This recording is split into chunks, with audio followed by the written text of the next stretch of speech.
ნელა, რასაკეთებ? ხელი გაუშვი, რასაკეთებ? ხელი გაუშვი, რასაკეთებ? ხელი რასაკეთებ? ბიჭა, ხელი გაუშვი! ხელი გაუშვი!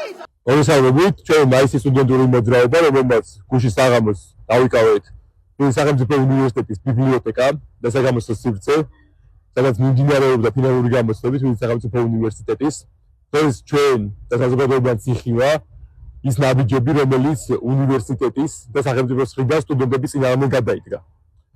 ჩვენ დავინახეთ, რომ ჩვენს პირისპირ იყვნენ არა მარტო სახელმწიფო უნივერსიტეტის დაცვის თანამშრომლები, არამედ გადაცმული კერძო დაცვის კომპანიის ფორმაში ის ადამიანები, რომლებიც ასე ვთქვათ, უსწორდებიან და უპირისპირდებიან ყველა იმ სამართლიანობის წინააღმდეგ მებრძოლ ადამიანებს, ესენება სტუდენტები თუ საქართველოს მოქალაქეები, რომლებიც ამ ხნის განმავლობაში არიან ჩართულები სწორედ თანასწორობის და სამართლიანობისთვის ბრძოლაში.